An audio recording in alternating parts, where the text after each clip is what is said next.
নমস্কাৰ সকলোকে স্বাগতম জনাইছো নিমাত ষ্টাডি পইণ্ট চেনেলটোলৈ আমি আজি এই ভিডিঅ'টোৰ মাধ্যমেৰে BS second semester education unit 5 ব্যতিক্ৰমী শিশু আৰু ব্যক্তি পাৰ্থক্য শীৰ্ষক পাঠটোৰ সকলোবোৰ মোষ্ট ইম্পৰ্টেণ্ট 1 আৰু 2 নম্বৰৰ অতিচমু প্ৰশ্ন উত্তৰ আলোচনা কৰিম যদি তুমি এতিয়ালৈকে এই চেনেলটো সাবস্ক্ৰাইব কৰা নাই তেন্তে প্লিজ চেনেলটো সাবস্ক্ৰাইব কৰি দিবা আৰু এইটো ভিডিঅ' তোমালোকৰ বন্ধু বান্ধৱী অথবা এডুকেশ্যনৰ হোৱাটছআপ গ্ৰুপত শ্বেয়াৰ কৰি দিবা মৰমৰ ছাত্ৰ-ছাত্ৰীসকল এইটো ভিডিঅ'ৰ ডেসক্ৰিপশ্যনত BS সেকেণ্ড সেমিষ্টাৰ এডুকেশ্যনৰ সকলো ইউনিটৰ ভিডিঅ'ৰ প্লেলিষ্টৰ লগতে PDFৰ লিংক দিয়া আছে তাত ক্লিক কৰি তোমালোকে PDFটো ডাউনলোড কৰি লৈ ল'বা তাত সকলো ইউনিটৰ প্ৰশ্ন উত্তৰসমূহ বিশদভাৱে আলোচনা কৰা হৈছে সো বলা তেন্তে বেছি পলম নকৰি আজিৰ ভিডিঅ'টো আমি আৰম্ভ কৰোঁ কোৱেশ্চন নম্বৰ 1 নিম্নলিখিত উক্তিসমূহ উপযুক্ত উত্তৰেৰে খালী ঠাই পূৰ্ণ কৰা ক শিক্ষণ অক্ষম শিশুসকল সহজতে দেশ হয় এনসাৰ শিক্ষণ অক্ষম শিশুসকল সহজতে বিভ্ৰান্ত হয় খ অপৰাধ প্ৰৱণতাৰ ইংৰাজী প্ৰতিশব্দ দেশ এনসাৰ অপৰাধ প্ৰৱণতাৰ ইংৰাজী প্ৰতিশব্দ ডিলিনকুৱেন্সি গ অনগ্ৰসৰ শিশুক ধীৰ গতিৰ দেশ বুলিও কোৱা হয় এনসাৰ অনগ্ৰসৰ শিশুক ধীৰ গতিৰ শিকাৰু বুলিও কোৱা হয় খ ডিলিনকুৱেন্সি লেটিন ভাষাৰ দেশ শব্দৰ পৰা উৎপত্তি হৈছে এনসাৰ ডিলিনকুৱেন্সি লেটিন ভাষাৰ ডিলিনকুৱেৰ শব্দৰ পৰা উৎপত্তি হৈছে উঙ প্ৰতিভা সম্পন্ন বৌদ্ধিক শিশুৰ বুদ্ধাংক দেশৰ ভিতৰত থাকে এনসাৰ প্ৰতিভা সম্পন্ন বৌদ্ধিক শিশুৰ বুদ্ধাংক 110 পৰা 140 ভিতৰত থাকে কোৱেশ্চন নম্বৰ 2 নিম্নলিখিত উক্তিসমূহ শুদ্ধ নে অশুদ্ধ লিখা ক বৌদ্ধিকভাৱে অক্ষম শিশুৰ ভাষাৰ বিকাশ দেৰিকৈ হয় এনসাৰ শুদ্ধ খ প্ৰতিভা সম্পন্ন শিশুসকলে সমাজৰ উপকাৰ সাধন কৰে এনসাৰ শুদ্ধ গ অস্থি বাধাগ্ৰস্ত শিশুক লিখাৰ সময় বঢ়াই দিব লাগে এনসাৰ শুদ্ধ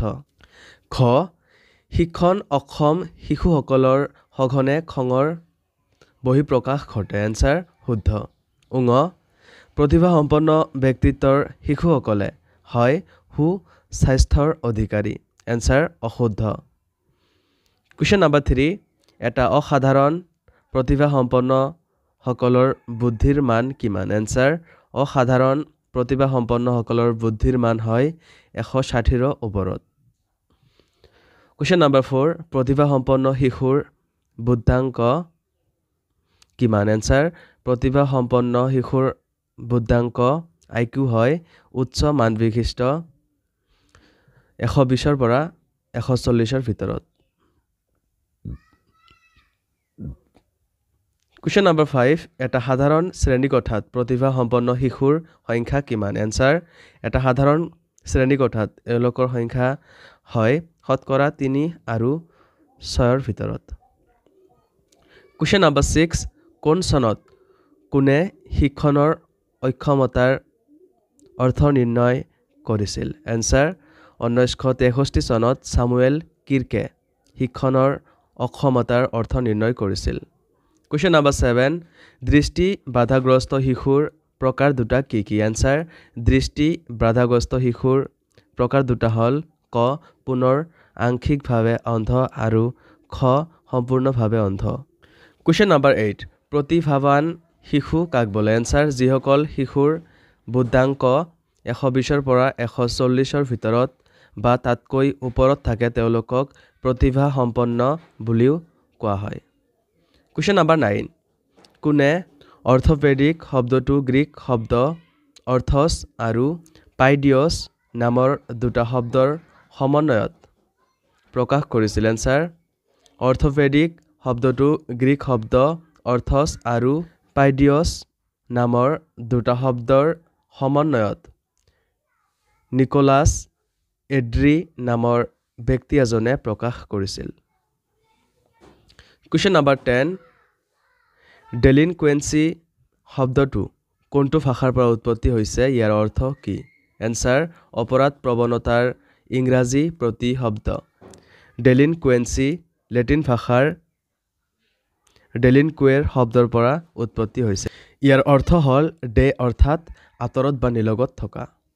কুৱেশ্যন নম্বৰ 11 শিশুক সাধাৰণভাৱে কেইটা ভাগত বিভক্ত কৰিব পাৰি আৰু কি কি এনসাৰ শিশুক সাধাৰণভাৱে দুটা ভাগত বিভক্ত কৰিব পাৰি হেয়া হ'ল ক স্বাভাৱিক শিশু আৰু খ অস্বাভাৱিক শিশু কুৱেশ্যন নম্বৰ 12 মানসিকভাৱে বাধাগ্ৰস্তসকলক কেইটা ভাগত বিভক্ত কৰিব পাৰি আৰু কি কি এনসাৰ মানসিকভাৱে বাধাগ্ৰস্তসকলক বুদ্ধিহীনতাৰ মাপকাঠিৰে পুনৰ তিনিটা উপবিভাগত বিভক্ত কৰিব পাৰি হেয়া হ'ল জৰধি শিশু হীনধি শিশু আৰু মুৰধি শিশু কুৱেশ্যন নম্বৰ 13 প্ৰতিভা সম্পন্ন শিশুক কেইটা ভাগত ভাগ কৰিব পাৰি আৰু কি কি এনসাৰ প্ৰতিভা সম্পন্ন শিশুৰ এই বৈশিষ্ট্যসমূহক তিনিটা ভাগত ভাগ কৰিব পাৰি হেয়া হ'ল ক বৌদ্ধিক বৈশিষ্ট্য খ মানসিক বৈশিষ্ট্য আৰু গ ব্যক্তিত্বৰ বৈশিষ্ট্য কুৱেশ্যন নম্বৰ 14 অৰ্থপেডিক শব্দটো কোনটো ভাষাৰ পৰা উৎপত্তি হৈছে ইয়াৰ অৰ্থ কি এনসাৰ অৰ্থপেডিক শব্দটো গ্ৰীক শব্দ অৰ্থছ আৰু পাইডিয়ছ নামৰ দুটা শব্দৰ সমন্বয়ত উৎপত্তি হৈছে অৰ্থছৰ অৰ্থ হৈছে চিন্তা আৰু পাইডিয়ছৰ অৰ্থ হৈছে শিশু যাৰ অৰ্থ হৈছে প্ৰাপ্তবয়স্ক ব্যক্তিৰ বিকৃতিৰ প্ৰতিকাৰ নিৰ্ভৰ কৰে পোন শিশুৰ ওপৰত কুৱেশ্যন নম্বৰ 15 শিক্ষণৰ অক্ষমতাৰ অৰ্থ বুলিলে কি বুজা এনসাৰ শিক্ষণৰ অক্ষমতাৰ অৰ্থ 1963 চনত সামুৱেল কিৰ্কে নিৰ্ণয় কৰিছিল তেওঁৰ মতে যিবিলাক শিশু অতিশয় অস্থিৰ আৰু যিবিলাকৰ গঠনৰ অসুবিধা নাইবা ভাষাৰ বেমেজালি থাকে তেনে শিশুৰ শিক্ষণ অক্ষমতা থকা বুলি কোৱা হয় কুৱেশ্যন নম্বৰ 16 প্ৰতিভা সম্পন্ন শিশুৰ দুটা সামাজিক বৈশিষ্ট্য উল্লেখ কৰা এনসাৰ প্ৰতিভা সম্পন্ন শিশুৰ দুটা সামাজিক বৈশিষ্ট্য হ'ল ক প্ৰতিভা সম্পন্ন শিশুসকল সমাজৰ লগত আমোদ প্ৰিয় খ প্ৰতিভা সম্পন্ন শিশুসকলে সমাজৰ উপকাৰ সাধন কৰে কুৱেশ্যন নম্বৰ 17 শিক্ষণ অক্ষম শিশুৰ দুটা সামাজিক আৰু আৱেগিক বৈশিষ্ট্য উল্লেখ কৰা এনসাৰ শিক্ষণ অক্ষম শিশুৰ দুটা সামাজিক আৰু আৱেগিক বৈশিষ্ট্য হ'ল ক শিক্ষণ অক্ষম শিশুসকলৰ সঘনে খঙৰ বহিঃপ্ৰকাশ ঘটে খ শিক্ষণ অক্ষম শিশুসকল আৱেগিকভাৱে সুস্থিৰ নহয় কুৱেশ্যন নম্বৰ 18 বৌদ্ধিকভাৱে অক্ষম বা মানসিক বাধাগ্ৰস্ত শিশুসকলক চিনাক্তকৰণৰ দুটা লক্ষণ উল্লেখ কৰা এনসাৰ বৌদ্ধিকভাৱে অক্ষম বা মানসিকভাৱে বাধাগ্ৰস্ত শিশুসকলক চিনাক্তকৰণৰ দুটা লক্ষণ হ'ল ক বৌদ্ধিকভাৱে অক্ষম শিশুৰ ভাষাৰ বিকাশ দেৰিকৈ হয় খ বৌদ্ধিকভাৱে অক্ষম শিশুৱে বিমূৰ্ত নিৰ্দেশনা বুজি নাপায় কুৱেশ্যন নম্বৰ 19 শিক্ষণ অক্ষম শিশুসকলৰ দুটা সাধাৰণ বৈশিষ্ট্য উল্লেখ কৰা এনসাৰ শিক্ষণ অক্ষম শিশুসকলৰ দুটা সাধাৰণ বৈশিষ্ট্য হ'ল ক শিক্ষণ অক্ষম শিশুসকল সহজতে বিভ্ৰান্ত হয় খ শিক্ষণ অক্ষম শিশুসকলৰ মনোযোগৰ একাগ্ৰহীনতা কুৱেশ্যন নম্বৰ 20 প্ৰতিভা সম্পন্ন শিশুৰ দুটা বৌদ্ধিক বৈশিষ্ট্য উল্লেখ কৰা এনসাৰ প্ৰতিভা সম্পন্ন শিশুৰ দুটা বৌদ্ধিক বৈশিষ্ট্য হ'ল ক প্ৰতিভা সম্পন্ন বৌদ্ধিক শিশুসকলে বাকপটু হয় খ প্ৰতিভা সম্পন্ন বৌদ্ধিক শিশুসকলে কল্পনা শক্তি অতি প্ৰখৰ হয় কুৱেশ্যন নম্বৰ 21 প্ৰতিভা সম্পন্ন শিশুৰ ব্যক্তিত্বৰ দুটা বৈশিষ্ট্য উল্লেখ কৰা এনসাৰ প্ৰতিভা সম্পন্ন শিশুৰ ব্যক্তিত্বৰ দুটা বৈশিষ্ট্য হ'ল ক প্ৰতিভা সম্পন্ন ব্যক্তিত্বৰ শিশুসকলে হয় সুস্বাস্থ্যৰ অধিকাৰী খ প্ৰতিভা সম্পন্ন ব্যক্তিত্বৰ শিশুসকলে বন্ধুবৰ্গৰ মাজত সদায় জনপ্ৰিয় হয় কুৱেশ্যন নম্বৰ 22 বৌদ্ধিকভাৱে অক্ষম শিশুৰ দুটা শাৰীৰিক বৈশিষ্ট্য উল্লেখ কৰা এনসাৰ বৌদ্ধিকভাৱে অক্ষম শিশুৰ দুটা শাৰীৰিক বৈশিষ্ট্য হ'ল ক বৌদ্ধিকভাৱে অক্ষম শিশুসকলৰ মূৰৰ আকৃতি সাধাৰণ শিশুৰ তুলনাত সৰু হোৱা দেখা যায় খ বৌদ্ধিকভাৱে অক্ষম শিশুসকলে সঞ্চালনমূলক কাম যেনে দৌৰা জঁপিওৱা আদি কাৰ্য দক্ষতাপূৰ্ণভাৱে সম্পাদন কৰিব নোৱাৰে কুৱেশ্যন নম্বৰ 23 বৌদ্ধিকভাৱে অক্ষম শিশুৰ দুটা মনোবৈজ্ঞানিক বৈশিষ্ট্য উল্লেখ কৰা এনসাৰ বৌদ্ধিকভাৱে অক্ষম শিশুৰ দুটা মনোবৈজ্ঞানিক বৈশিষ্ট্য হ'ল ক বৌদ্ধিকভাৱে অক্ষম শিশুসকলৰ কল্পনা শক্তি দুৰ্বল এইসকল শিশুৱে অদৃশ্যমান বিষয়ৰ কল্পনা কৰিব নোৱাৰে খ বৌদ্ধিকভাৱে অক্ষম শিশুসকলে তথ্য আহৰণৰ ক্ষেত্ৰত সমস্যাৰ সন্মুখীন হ'বলগীয়া হয় বিভিন্ন বিষয়ৰ তথ্য আহৰণত তেওঁলোক ব্যৰ্থ হয় Question number 24 অস্থি বাধাগ্ৰস্ত শিশুৰ দুটা শৈক্ষিক সুবিধা উল্লেখ কৰা এনসাৰ অস্থি বাধাগ্ৰস্ত শিশুৰ দুটা শৈক্ষিক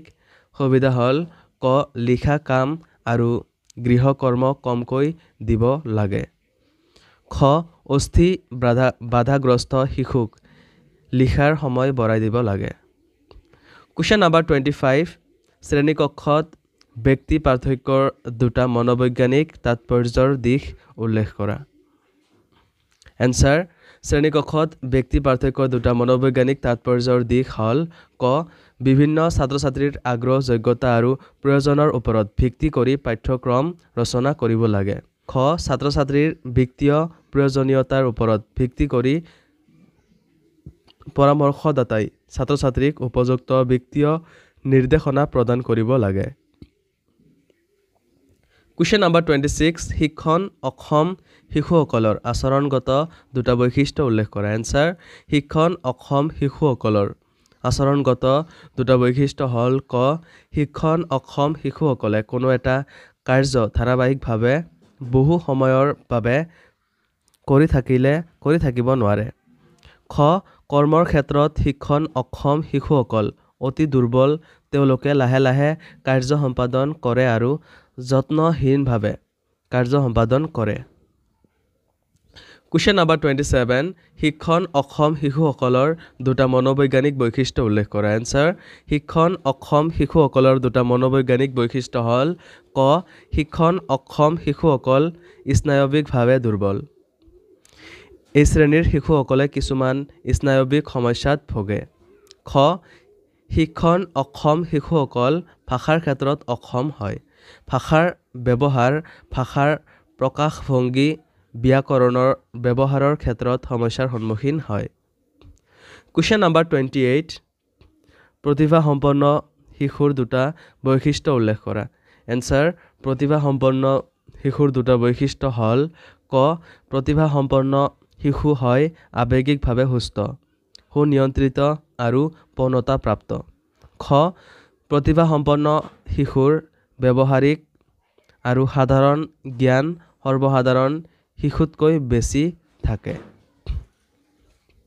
Question number 29 বৌদ্ধিকভাৱে অক্ষম শিশুৰ আচৰণগত দুটা বৈশিষ্ট্য উল্লেখ কৰা এনসাৰ বৌদ্ধিকভাৱে অক্ষম শিশুৰ আচৰণগত দুটা বৈশিষ্ট্য হ'ল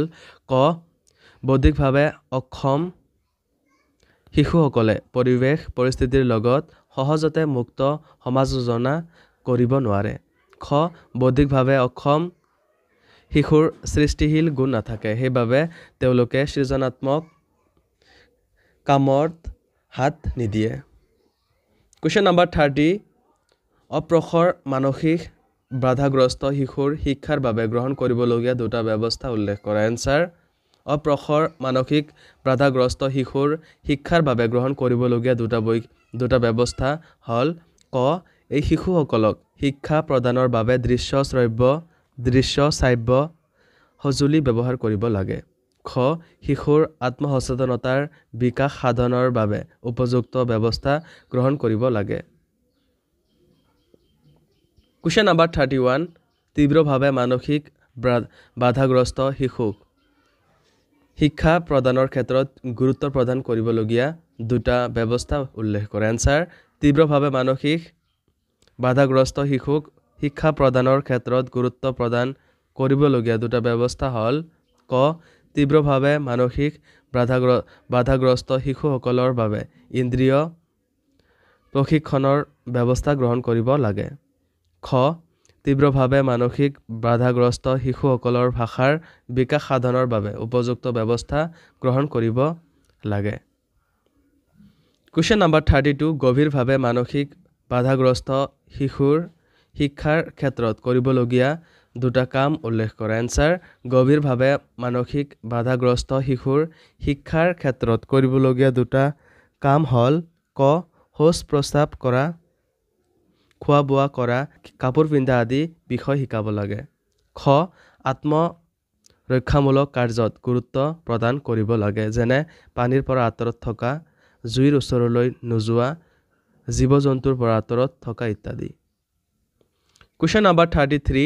দৃষ্টি বাধাগ্ৰস্ত শিশুৰ শিক্ষাৰ বাবে গ্ৰহণ কৰিবলগীয়া সহ